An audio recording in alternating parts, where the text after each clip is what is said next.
In this paper, we are discussing MR image super resolution by using squeeze and excitation reasoning attention network. Generally, in the medical field, we will take the high resolution magnetic resonance images because they are having a very good quality for the doctors to diagnosis. That's why these are useful in reliable diagnosis and quantitative image analysis. In nowadays, we are using the deep convolutional neural networks in order to get the super resolution for the MR images.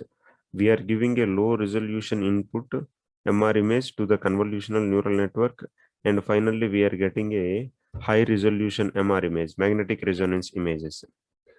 This whatever the low resolution MR images we are taking, they are actually having similar patterns compared to the natural images. In the natural image, we might not observe the similarity in one image, but because the human tissues are in the same form, we can observe the internal similarity in this low resolution MR images. And sometimes if we compare with the natural image, in the natural image background also plays important role, but here we do not have any informative background. Only our concentration of the important information will be less compared to the natural image. But in the existing CNN based super resolution models, they treat all the spatial pixels equally. They give the importance for the low background, means the low frequency information, that is background information, and the high frequency information means that is important edges we are taking. The existing CNNs, they are considering these two spatial pixels equally. So considering these 2 points, one is existing CNN methods not giving importance for the high requirement features, important features, and the second one we have already discussed. In these MR images, unlike the nature images, we have internal similarity. So many of the existing CNN models, they are neglecting this internal similarity. To address these two problems, they are proposing a SCRAN, squeeze and excitation reasoning attention network. They also say existing models, they are not considering the entire space of input. While taking the features, they are comparing with the local features only, means nearby pixels only they are comparing while convolution is happening. But here in this paper, they will say they use the global features. They will compare each pixel with the entire space of the input. So they are proposing to squeeze the attention from the global spatial information, entire spatial information of the image, and they are obtaining the global descriptors instead of the local descriptors. They are obtaining the global descriptors from the entire image. Now, what is the advantage with these global descriptors? These global descriptors, they will enhance the network's ability by considering more on the informative regions. As we discussed already, the informative regions, the high frequency information wherever we are having, these global descriptors give the importance for that region, and they give the less importance for the background region. So we build the relationship among these global descriptors, what we have extracted, by using a primitive relationship reasoning attention, which they have proposed in this paper. By using this primitive relationship reasoning attention, we are building a relationship among these global descriptors we have extracted. These global descriptors, after obtaining the relationship, we are further refining by using learned attention. These attention vectors which we are using in learned attention, they select a subset of the global descriptors. These subset of the global descriptors, they complement each in a particular spatial location for getting the accurate details of that spatial location. In this way, we will get the high resolution output at the ending. They are mentioning this SER and whatever they have proposed, it is giving best results compared to the all existing state of art methods. The high resolution MR images, they provide a more detailed information. That's why in the medical field, doctors use these high resolution MR images for the diagnosis of any disease. And also, these high resolution magnetic resonance images are used for the quantitative image analysis. But in the practical scenario, in order to get the high resolution MR images, the scanning time, the hardware scanning time is more. If we want to increase more resolution, then it takes more amount of the scanning time, and the cost of that is also varies. If we want more resolution, then the cost is also increases. And these, if we are expecting the high resolution images, in that high resolution images, we may get the low signal to noise ratio in the practical scenario. And also in the practical high resolution MR images, we are getting the small spatial coverage. For image super resolution, we are using the convolutional neural networks.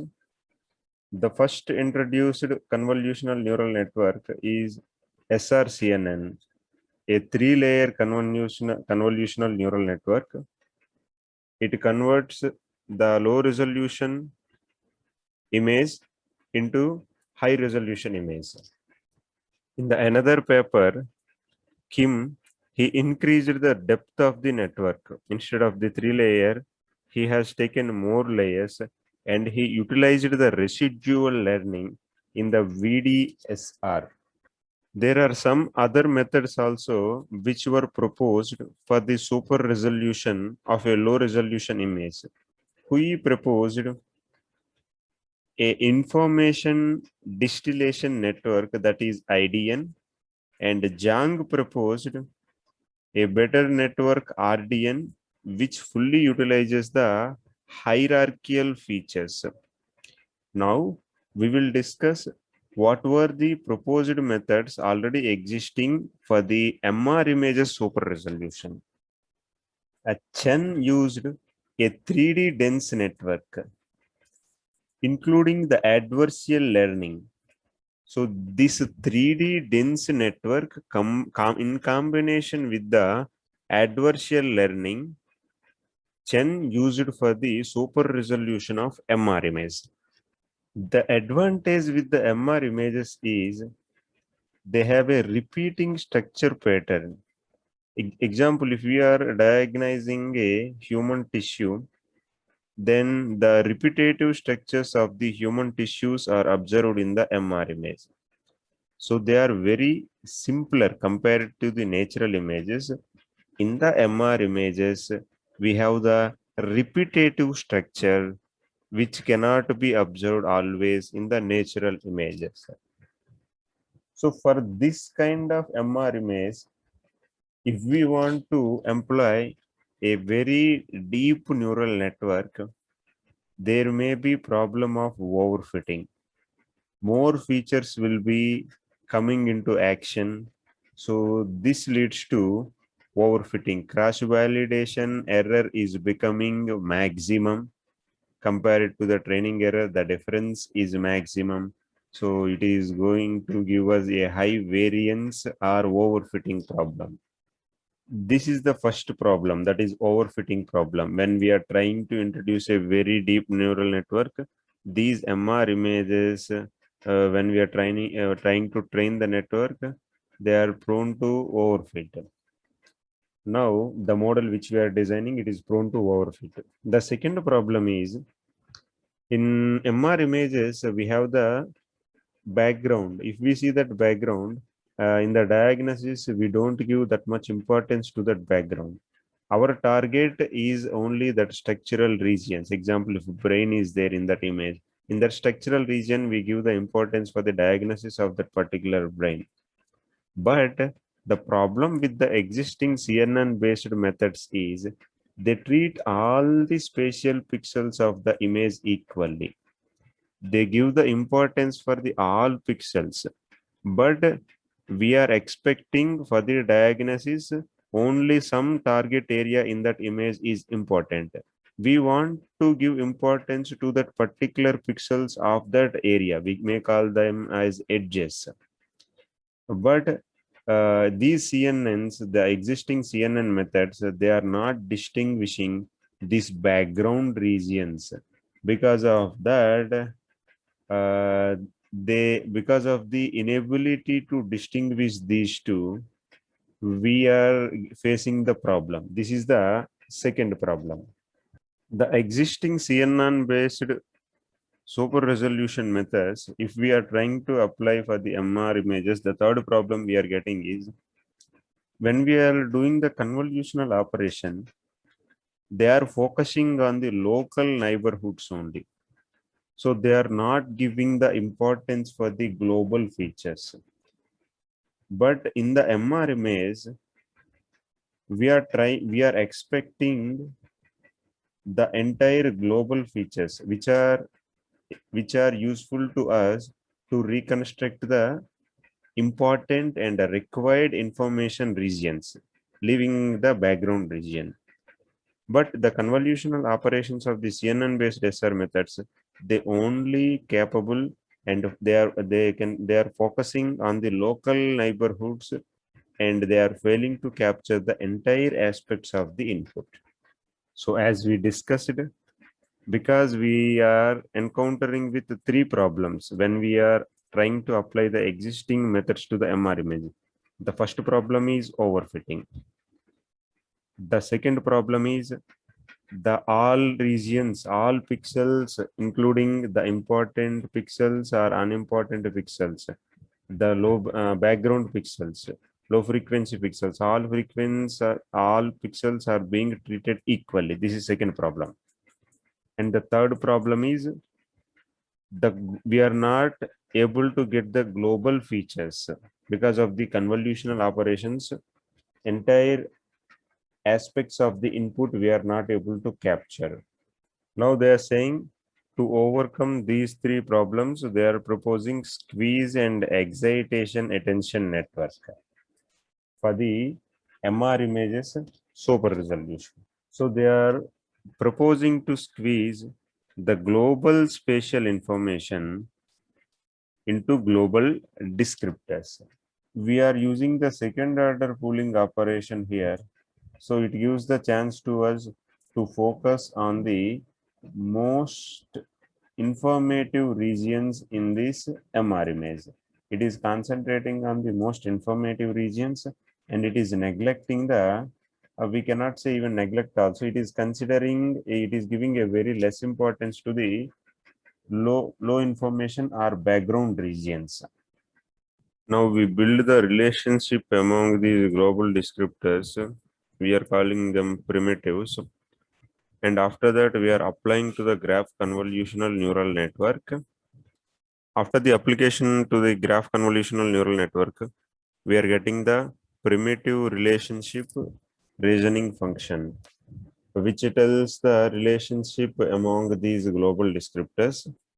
Now, whatever the descriptors we have got from the graph convolutional network, in order to refine these descriptors furthermore, we are using the attention vectors.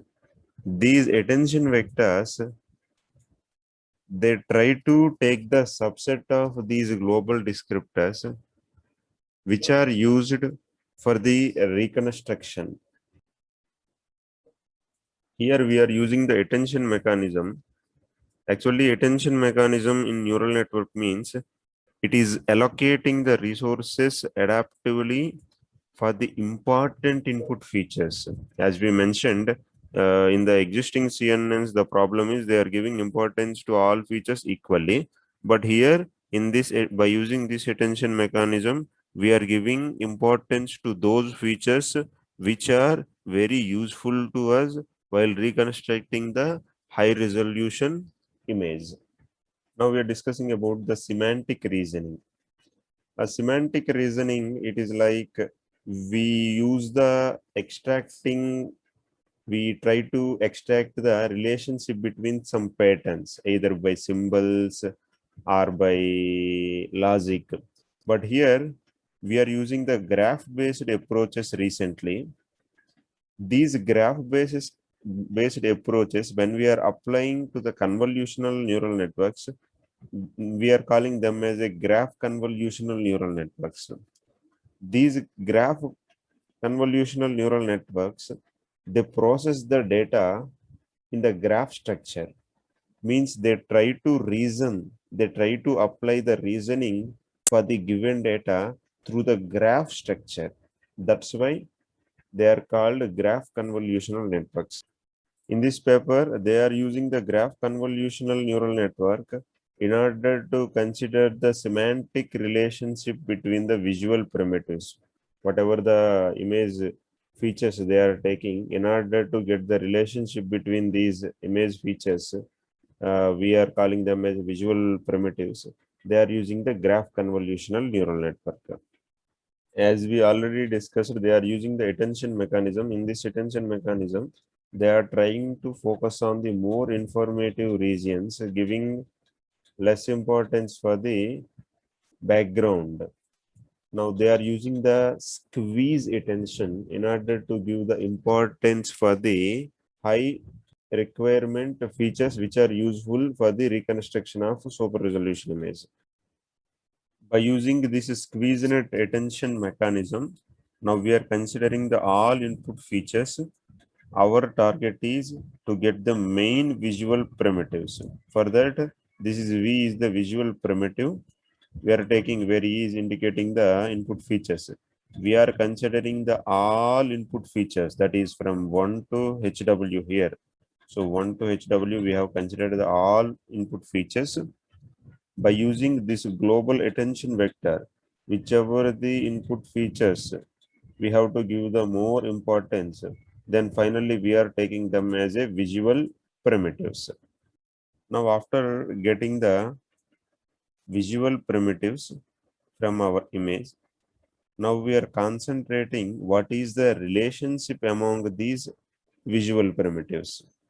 So by using this GCN, we obtain the relationship among these visual primitives.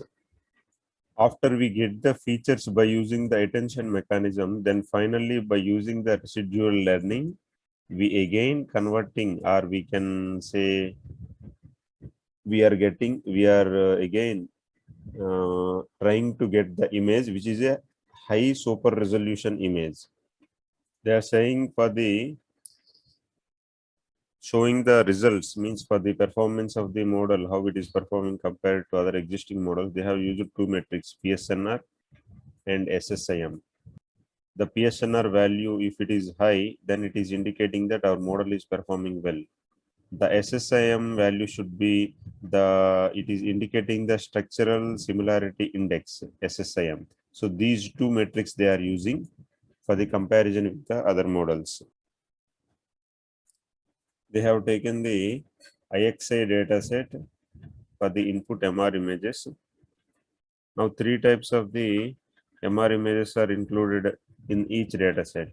They are calling them as a PD, T1, T2. Means 500 images they are using for training, and 70 images they are using for the testing. 6 images they are actually using for they are calling this as a quick validation.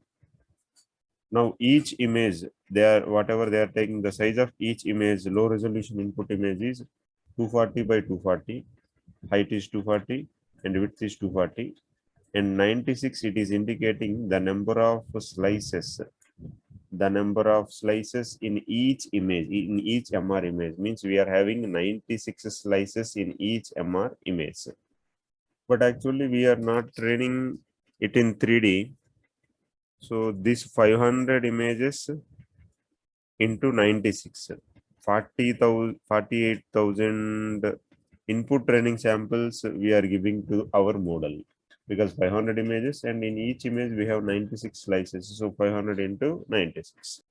So they are saying after giving the input training samples to the network SERAN, they are using the skip connections and the learning rate they have started with 0.01, a small learning rate, and the convolutional layers they have taken for the all convolutional layers, they are taking the filters 3 by 3, except for they are inserting SEAB for that one convolutional layer, they are taking the kernel one by one, except that remaining for all they are taking the filters with 3 by 3, and the number of filters they are taking 64 filters.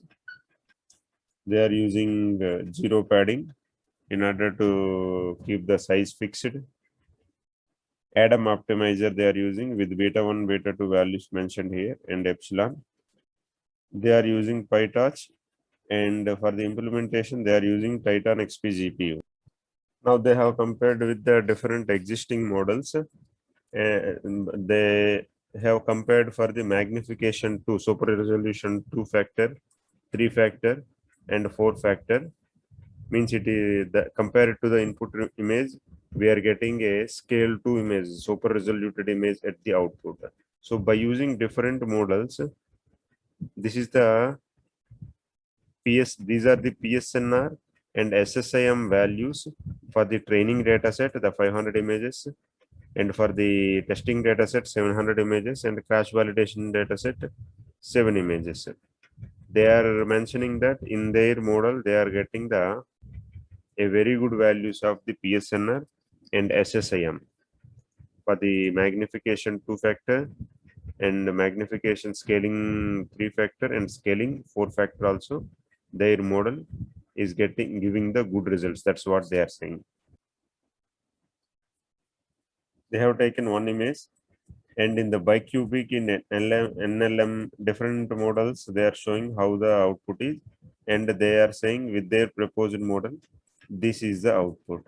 Because the input image is divided into input image is taken as a 96 slices. They are showing the output for one slice, and they are concluding saying that their model is performing well compared to other models in terms of PSNR and SSIM.